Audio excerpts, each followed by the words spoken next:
بسم اللہ الرحمن الرحیم، اللہم صلی علی محمد وعلی آل محمد۔ ویلکم ٹو دی شو۔ صاحبوں، 14 اگست کی مبارکباد دوست احباب فون کر کے دیتے ہیں، اور ہم بھی مبارکباد دیتے اگر پاکستان میں تحریر و تقریر کی آزادی ہوتی۔ ہم بھی مبارکباد دیتے اگر پاکستان میں فرقہ بندی کا جن جو ہے اس کو بوتل میں بند کر دیا ہوتا ہمارے مولوی صاحبان نے۔ ہم بھی مبارکباد دیتے اگر ہمارا جمہوری سسٹم پڑھے لکھے لوگ چلا رہے ہوتے۔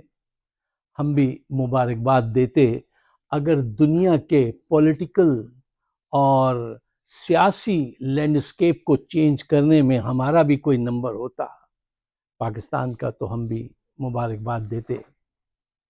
ہم بھی مبارکباد دیتے اگر آج ملک کو توڑنے والے، ملک کو لوٹنے والے جیل میں ہوتے، اور ملک کو ترقی کی راہ پہ 6.2 کے جی ڈی پی سے آگے بڑھانے والا عمران خان ہمارے ساتھ ہوتا اور ہم ترقی کی راہ پہ گامزن ہوتے، تو ہم بھی مبارکباد دیتے۔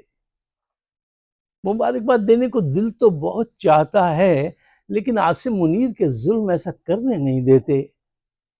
پھر بھی اپنا دل رکھنے کو اور آپ کا دل رکھنے کو آپ سب کو 14 اگست مبارک ہو۔ صاحبوں، ٹی وی پر ہم نے بھی پاکستان میں 14 اگست کی تقریبات دیکھی۔ عاصم منیر کا چہرہ، شہباز شریف زرداری کا چہرہ، ان کے چہرے خوف زدہ تھے۔ ان کے حالات کیا ہیں؟ یہ دیوار کسی وقت بھی گر سکتی ہے، ان کے چہرے بتا رہے تھے۔ ان کے اندر کے حالات ان کے چہرے بتا رہے تھے۔ ان سے کیا پوچھتے، ان سے کیا شکوہ کرتے، ان کو کیا مبارکباد دیتی قوم۔ شاکر صاحب کا شعر ہے کہ شاکر تو آپے ہی بڑا سیانہ ہے، شاکر تو آپے ہی بڑا سیانہ ہے، چہرے ویکھ حالات نہ پوچھ۔ ان کے حالات آپ جان جائیے کہ یہ کسی وقت بھی گرنے والے ہیں، اور یہ خوفزدہ ہیں، اور یہ ظالم ہیں۔ سڑکیں پاکستان کی دیکھی، وہ پاکستان پی ٹی آئی کے جھنڈوں، پاکستان کے جھنڈے، پی ٹی آئی کے جھنڈے، عمران خان کی تصویروں سے بھری ہوئی تھی، لدی ہوئی تھی سڑکیں۔ عوام وہ جھنڈے لے کے آگے بڑھ رہے تھے اور پرجوش تھے پاکستان کے حق میں، عمران خان کی رہائی کے لیے وہ ساری رات نعرے لگاتے رہے۔ اور سنا ہے وہ بھی جیل میں ساری رات نہیں سویا، جاگتا رہا، عبادات کرتا رہا، پاکستان کے حق میں، پاکستان کے عوام کے حق میں ساری رات دعا کرتا رہا۔ وہ جیل میں ہیں، اور جنہوں نے لوٹا تھا آج بھی لوٹ رہے ہیں، ان کو عاصم منیر حکومت دیتے ہیں، کہتے ہیں کہ یہ معیشت ٹھیک کریں گے۔ تو میں اکثر یہ پوچھتا ہوں، اگر یہ معیشت ٹھیک کریں گے تو پھر خراب کس نے کی تھی؟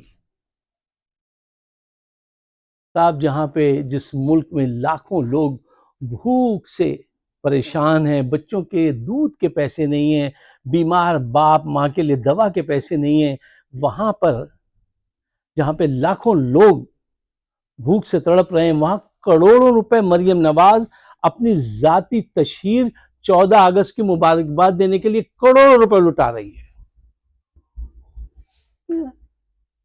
یہ ہو رہا ہے۔ مبارکباد دیجیے، مبارکباد ضرور دیجیے، لیکن اس کے ساتھ ایک دعا کیجیے۔ دعا یہ کیجیے کہ یا اللہ، جن کے ہاتھ میں یہ پاور ہے، تو ان کے ذہن بدل دے، ان کا دل بدل دے۔ اس کے لیے آپ کو اپنی ایفرٹس پٹ اپ کرنی ہوں گی۔ دیکھیے، صرف دعا is not good enough, you have to do more than that. کچھ اپنا ٹائم، کچھ اپنا مال خرچ کیجیے اس راہ میں، اس سسٹم کو بدلنے کی کوشش کیجیے جو پاکستان کا پولیٹیکل لینڈسکیپ ہے، اس کو چینج کرنے کی کوشش کیجیے۔ یہ پاکستان کے حق میں ہوگا۔ افسوس یہ ہوا دیکھ کے کہ عوام نواز شریف کی ایک بہت بڑی سی تصویر ایک بلڈنگ کے سامنے ہینگ کر کے اس پہ جوتے مار رہے ہیں۔ پسند نہیں آئی ہمیں یہ بات۔ یہ سیاسی شعور ہے آپ کا۔ مخالفت ایک الگ چیز ہے، وہ اس نے لوٹا ہے، اس کو اس کی سزا ہونی چاہیے، لیکن کسی کی تصویر لٹکا کے آپ جوتے مار رہے ہیں،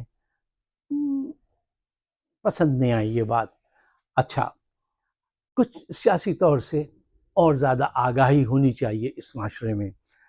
پاکستان کا چیف آف آرمی وہ 14 اگست پہ تقریر فرما رہے ہیں، اور پاکستان کے سیاسی، معاشی، معاشرتی اس پہ بات کر رہے ہیں، اسپیکٹ پہ بات کر رہے ہیں، اور جو فوج کی اصل ذمہ داری ہوتی ہے سرحدوں کی حفاظت، ملک کی حفاظت، نظریے کی حفاظت، اس کو وہ بھول بیٹھے ہیں۔ کے پی میں طالبان اور داعش کچھ علاقوں میں گھس آئی ہے، جہاں پہ سر شام لوگ گھر کو چلے جاتے ہیں، جہاں پہ وہ ٹول ٹیکس لینے لگے ہیں۔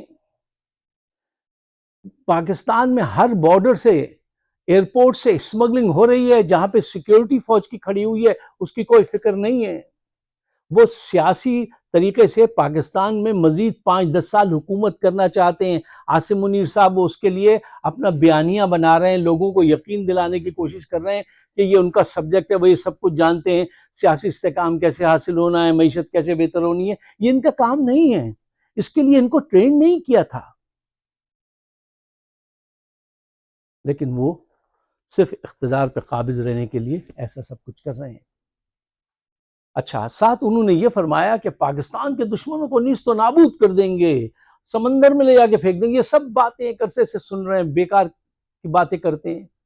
اور ساتھ یہ بھی فرمایا کہ پاکستان کو ڈیجیٹل ٹیررزم کا، دہشت گردی کا سامنا ہے۔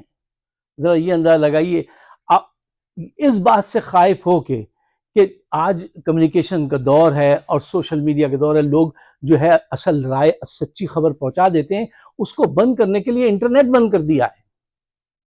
یہ الزام لگا رہے ہیں کہ یہاں سے ڈیجیٹل دہشت گردی کے چانسز ہیں۔ پوری دنیا آج ڈیجیٹل اکانومی کی طرف رخ کر رہی ہے، اور ہم نے انٹرنیٹ ہی بند کر دیا ہے۔ یہ ان کی عقل ہے، یہ ان کی اصلاحات ہیں جو یہ کرنا چاہتے ہیں۔ اسی لیے کہتا ہوں یہ اکانومی ٹھیک کرنا ان کا کام نہیں ہے، یہ اس کے لیے ٹرین نہیں کیے گئے ہیں۔ آخر میں چند حقائق جلدی سے آپ کے سامنے رکھنا چاہتا ہوں، مجھے آپ کے ٹائم کی اہمیت کا اندازہ ہے کہ دیکھیے، مودی نے ایک دن ایک تقریر کرتے ہوئے ایک بات کہی، میں سن رہا تھا، مجھے بڑی شرمندگی سی ہوئی۔ اس نے کہا ہم نے 20 سال میں آئی ٹی انجینئر پیدا کر کے پوری دنیا میں پھیلا دیے ہیں، اور پاکستان نے دہشت گرد ٹرینڈ کر کے پوری دنیا میں پھیلا دیے ہیں، ہمارا ان کا کوئی مقابلہ نہیں ہے۔ اتنے افسوس کی بات ہے، کس دل سے سنی ہم نے یہ بات۔ اچھا، فائیور جو ایک سوشل وہ نیٹ ورک ہے، آپ اس پہ ٹریڈ کر سکتے ہیں، اس کا ایک لیکچر ایک لڑکی ہے پاکستان میں، وردہ نور، وہ اس نے 1500 اسٹوڈنٹس کو کہا تھا فری لیکچر دے گی کہ یہ ٹریڈ میں آپ کیسے جا سکتے ہیں۔ اس نے اپنا ایک نوٹ لکھ کے بھیجا کہ میں ہمیشہ سوچتی تھی کہ وی ول ٹرن دا ویل، ہم حالات کو کر لیں گے، ٹھیک ہو جائیں گے، لیکن اب یقین ہو چلا ہے کہ نہیں، یہاں کچھ ہو نہیں سکتا، کیوں اس دن انٹرنیٹ ہی بند کر دیا تھا۔ وہ اسٹوڈنٹس چلے گئے، 900 چلے گئے، باقی نے کہا وہ انٹرنیٹ اتنا سلو ہے۔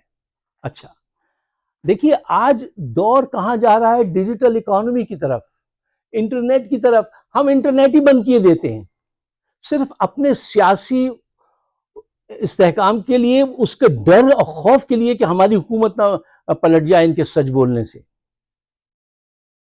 اس لیے آپ اس کو انٹرنیٹ کو بند کر دیتے ہیں۔ اچھا دیکھیے، بھارت نے ایک 15 گجرات میں، مودی کا جو اسٹیٹ ہے اس سے 15 میل دور ایک international finance and tech city بنایا ہے جس کا نام گفٹ رکھا ہے۔ وہ شہر آباد کر رہے ہیں۔ اچھا، پوری دنیا کے فائنانس اور ٹیکنالوجی کا وہ ہب ہوگا، اس کو آباد کرنے کے لیے $600 بلین خرچ کیے جا رہے ہیں، اور جس میں صرف ہندوستان جو ہے وہ اپنی طرف سے $100 بلین انویسٹ کر رہا ہے، اور ساری دنیا لپک رہی ہے اس کی طرف، اور اس سے کہہ رہی ہے آپ ہم سے پیسے لیں، ہم سے پیسے لیں، آپ انویسٹ کریں ہمارا پیسہ اس سٹی میں، آپ انویسٹ کریں ہمارا پیسہ۔ اور ہم $3 بلین کے لیے کبھی سعودی عرب، کبھی IMF وہاں جاتے ہیں۔ انڈیا آج دنیا کی 5ویں بڑی اکانومی ڈکلیئر ہو رہا ہے، اور ہم بینکرپسی کی باتیں سنتے ہیں۔ کس کی وجہ سے سنتے ہیں؟ ان جرنیلوں کی وجہ سے سنتے ہیں، ان کرپٹ سیاستدانوں کی وجہ سے سنتے ہیں، اس بدماش یہ جو ہے اشرافیہ جو $220 بلین کا گیس اور $550 بلین کی بجلی لے کے کھا جاتی ہے، ان کی وجہ سے سنتے ہیں۔ یہ حالات ہیں۔ آج ہندوستان یہ ڈیزائن کر رہا ہے کہ آنے والے 5 سال میں وہ 4 کروڑ اسٹوڈنٹس کو پوری دنیا کی یونیورسٹیز میں بھیجے گا، اور اس کی ایوریج انکم جو ہوگی ایک انڈین کی وہ آج سے 2 گنا زیادہ ہوگی۔ ہماری ایوریج انکم کسی کو پتہ ہے کتنی ہے؟ ایک دن میں ایک مزدور کتنے پیسے کماتا ہے؟ جتنے پیسے کہ آپ یہ گاربیج پھینک دیتے ہیں نا، نیپکن اور ریپرز یہ وہ، اس کے برابر۔ ہم ایک ایٹامک کنٹری ہیں۔ کیا تھا اپنی سائنسدان کے ساتھ؟ گھر میں بند کر کے ذلیل کیا تھا، اس کے نماز جنازہ تک میں نہیں گئے تھے۔ جس نے ہمت دکھائی تھی اس وزیر اعظم کو پھانسی پہ لٹکا دیا تھا، اور اس کی لاش کی برہنہ تصویریں کھینچتے تھے جرنیل۔ ان کے ٹیسٹیکل دیکھو، یہ ہندو تھے کہ مسلمان، اتنی بے عزتی کرتے تھے۔ آج جس نے 6.2 کی شرح سے جی ڈی پی بڑھائی وہ جیل میں ہیں، اور جنہوں نے لوٹا تھا ان کو اسپیشل طیارہ لندن سے پاکستان لاتا ہے، اور ہم خاموش رہیں۔ کیوں خاموش رہیں؟ خاموش نہیں رہیے۔ آپ کے اختیار میں جو ہے وہ کیجئے۔ اگر میری بات آپ کی سمجھ میں آتی ہے تو میرے اپنے لیے نہیں، ہمارا آپ کا تو ہو گیا نا ٹائم پورا۔ وہ جو آنے والے ہیں، جو آج ترس رہے ہیں، تڑپ رہے ہیں، ان کی بقا کے لیے اس کو شیئر کیجئے۔ یہ ایک جہاد ہے، اس میں ہر ایک کا اپنا شیپ ہے۔ جو آپ کے حصے میں جو کام آیا ہے وہ آپ پورا کر دیجئے۔ مجھے اپنے خیالات سے ضرور نوازیے گا۔ ہمیں بڑا سامنا ہے، ان کی طرف سے مختلف بدماشیاں ہوتی رہتی ہیں، تو ہمارا ویڈیو آپ شیئر کیجئے اپنے دوستوں کے ساتھ، خاص کر کے پاکستان ضرور بھیجئے، وہاں پہ کافی بندش کا ہمیں سامنا ہے۔ آپ سب کا بہت بہت شکریہ۔ خدا حافظ۔